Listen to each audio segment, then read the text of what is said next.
Shalom Aleichem, on est dans Ilchot Shabbat, Siman Shin Yutet, Brera Bemashkin, le tri dans les eaux, dans les boissons.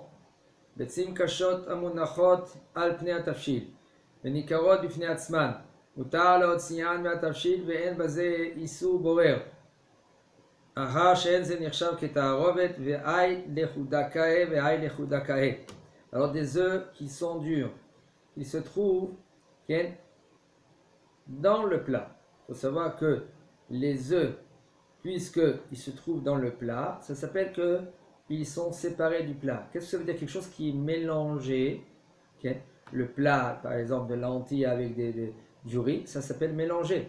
Mais là, les œufs, ils sont là. Alors même là, tu peux prendre l'œuf et tu peux le sortir du plat. Et ça ne s'appelle pas borer. Puisque ça ne s'appelle pas mélanger, ça c'est considéré l'œuf séparé et le plat il est séparé.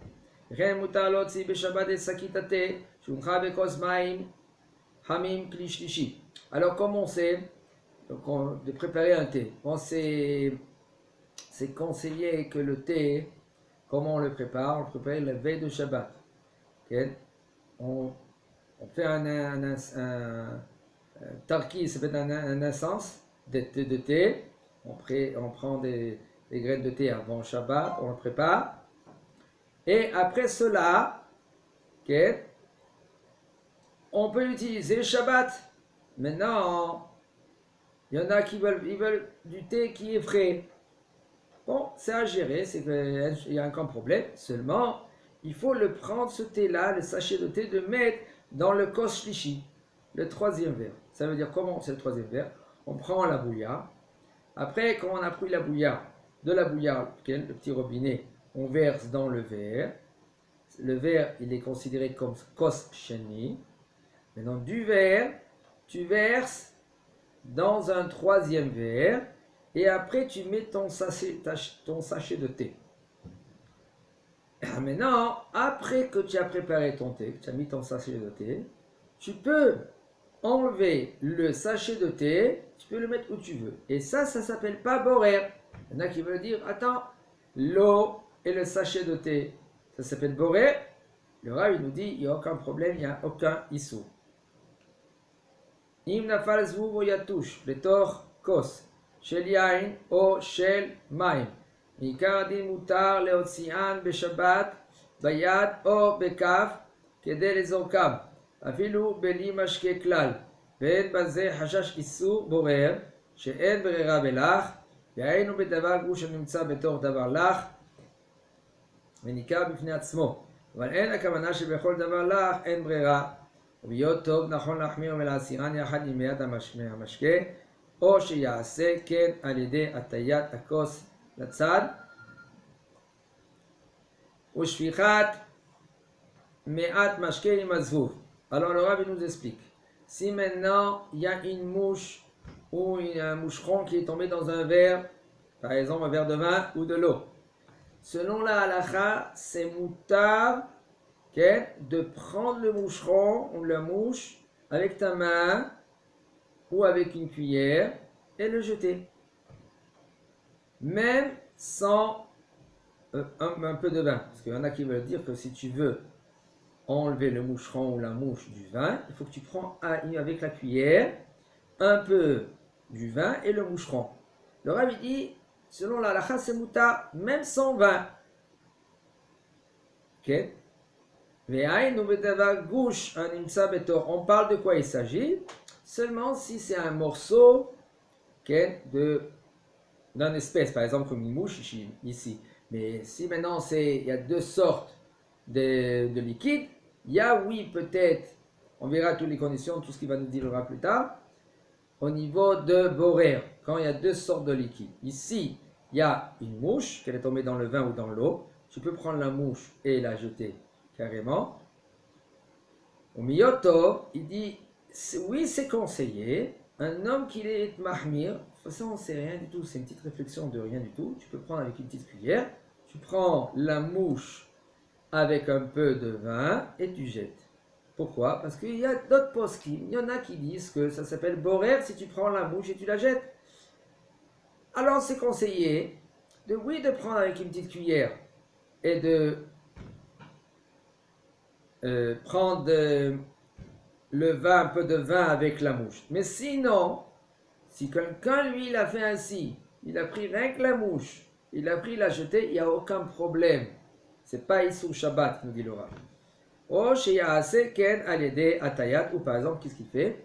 Il prend le verre, Ken, et la mouche, elle est là, et il penche un peu le verre, et la mouche, elle tombe un peu avec un peu de vin. מותר לנשוב בשבת על זבוב הנמצא במשקה כדי לקרבו לצידי הכוס, כדי שיוכל לשפוך קצת מן המשקה יחד עם הזבוב. C'est מותר, excusez-moi, de souffler Shabbat. Par exemple, il y a une mouche dans le verre et tu veux souffler, okay, tu veux pousser un peu, tu fais comme ça, tu pousses la mouche, okay, dans le bord, et après, tu verses un peu, dit le Rav, de souffler, il n'y a aucun problème. Ça ne s'appelle pas borer. בורות שיש בהם מים ומצויים בהם תולעים ורוצה לסנן את המים בשבת. הנכון הוא ליתן בגד על פי הכלי ששותה ממנו ולשתות, ויש לייחד בגד נקי מיוחד לזה כדי להינצל מאיסור כיבוס הבגד, ובאופן כזה לכולי עלמא שרי. כן, il faut savoir, il nous dit le Rav, il y a des fois des trous, que dans des trous, il y a, puisque l'eau elle est potable, c'est sûr, on va le boire cette eau-là.